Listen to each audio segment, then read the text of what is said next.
क्या आपको पता है कि आगे आने वाले टाइम में हमारी गाड़ियां पूरी तरह से गन्ने के रस से चलेंगी? बेकार है गवर्नमेंट, ऐसा बेहुदा गवर्नमेंट। इस देश के अंदर एथेनॉल ब्लेंडिंग को मैंडेटरी करने वाला नितिन गडकरी, एथेनॉल बनाने वाला नितिन गडकरी का बेटा। अब इथेनॉल होता क्या है? इथेनॉल एक तरह का बायोफ्यूल है जो गन्ने के रस, चावल, कॉर्न और सड़ी हुई सब्जियों से बना। मेनली इथेनॉल गन्ने के रस से ही बनाया जाता है, लेकिन ये स्कीम भारत में कोई आज से नहीं आई। ये स्कीम भारत में 2001 से चल रही है। इथेनॉल बनाने का काम भारत में 2001 से चल रहा है, लेकिन ऑफिशियली इसे 2003 से भारत में लागू किया गया था। इसे ई फ्यूल कहते हैं। 2003 में पेट्रोल में 5% इथेनॉल को कंपलसरी किया गया था। 2021-22 में पेट्रोल में 10% इथेनॉल को कंपलसरी किया गया था। 2025-26 में अब पेट्रोल में 20% का इथेनॉल का टारगेट भी पूरा हो गया। अभी हमारी गाड़ियों में जो पेट्रोल है उसमें 80% पेट्रोल और 20% इथेनॉल मिलाया जा रहा है, जिसे ई फ्यूल कहते हैं। यानी कि अब पूरी तरह से इथेनॉल 100% इथेनॉल हमारी गाड़ियों में जाएगा।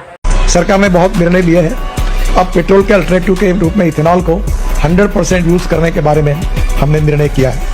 इथेनॉल के मॉडल को ब्राजील से लिया है और ब्राजील E100 इथेनॉल वाला पेट्रोल बनाने वाला एकमात्र देश है। लेकिन भारत को इथेनॉल वाले पेट्रोल से क्या फायदा हो सकता है? इस्लामिक कंट्री पर जो पेट्रोल के लिए डिपेंडेंसी है वो कम होगी और इंडिया में पॉल्यूशन कम होगा। लेकिन इथेनॉल वाले पेट्रोल के फायदे कम, नुकसान ज्यादा है।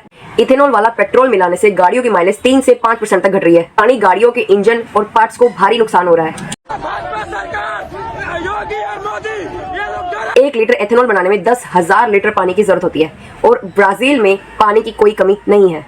नीति आयोग के अनुसार भारत में करीबन 60 करोड़ लोग भारी जल संकट का सामना कर रहे हैं। जब 1 लीटर इथेनॉल बनाने में 10,000 लीटर की पानी की जरूरत पड़ती है, तो भारत में तो पानी की भारी कमी है। आज के टाइम पे इंडिया में 80% नदियों का जल पॉल्यूट हो चुका है। नीति आयोग के अनुसार भारत में 2030 तक पानी की भारी कमी से भारतीय अर्थव्यवस्था को बहुत बुरा असर देखना पड़ सकता है।